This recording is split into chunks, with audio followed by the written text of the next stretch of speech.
இன்றே டவுன்லோட் செய்து உங்கள் ஃபேவரட் ஷோக்களை என்ஜாய் பண்ணுங்க. ஏங்க என்ன ரொம்ப நேரமா ஏதோ யோசிச்சுட்டே இருக்கீங்க? இல்ல, கதிர் அவனோட ஏஜென்சி திறப்பு விழாவுக்கு நம்மளெல்லாம் கூப்பிட்டான்ல. பாவம் அவன். யாரு அவன்? பாவமா? என்னதான் இருந்தாலும் அவன் நம்ம வீட்டுல வளர்ந்த பையன். அவனுக்காக நம்ம தானே போகணும்.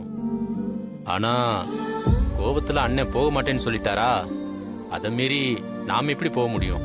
அவன் பண்ணத யாரும் எல்லாத்தையும் மறந்துட்டு உடனே நான் வரேன்லாம் சொல்ல மாட்டாங்க. இல்ல பார்வதி, கதிரிக்கு ஏதோ நல்லது நடக்குது, நம்மளும் போய் வாழ்த்தலாம்னு நினைச்சேன். ஏன் போக வேண்டியதானே? உங்களை யார் இப்ப தடுத்து நிறுத்தினா? அட போங்க, போயிட்டு வாங்க. ஏய், அண்ணனை மீறி எப்படி போறது? அதுவும் இல்லாம பத்திரிக்கையில அண்ணனோட பேர் மட்டும்தானே இருந்துச்சு, என்னோட பேர் இல்லல்ல. அப்புறம் எப்படி என்னால போக முடியும்? அப்பா, இவ்ளோ நாளா நான் இதுதான் சொல்லிட்டு இருக்கேன். உங்களுக்கு இப்ப புரியுதா? என்னது? இந்த வீட்டுக்கு யாரு பத்திரிக்கை எடுத்துட்டு வந்தாலும் அதுல ரகுராமன்ற பேரை மட்டும்தான் போட்டுட்டு வராங்க. யாராவது ஒருத்தராவது சிவராமன் உங்க பேரை போட்டு எடுத்துட்டு வராங்களா? ஏய், நம்ம குடும்பத்தோட தலைவர் அண்ணன் தான், அப்ப அவர் பேரை தானே போடுவாங்க. அதெல்லாம் இல்லைங்க. இது ரகுராமன்றவருடைய வீடு. இதுல சிவராமனுக்கு எந்த சம்பந்தமும் கிடையாது.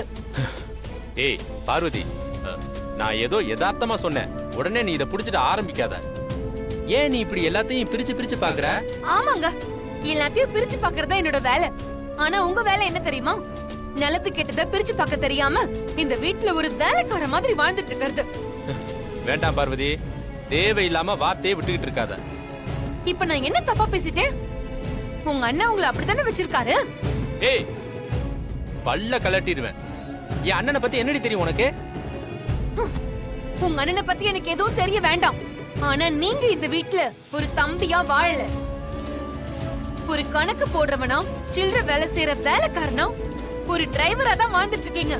அத ஞாபகம் வச்சுக்கோங்க. அவருக்கு நீங்க ஒரு சம்பளம் வாங்காத வேலைக்காரன் தான். என்னடி சொன்ன?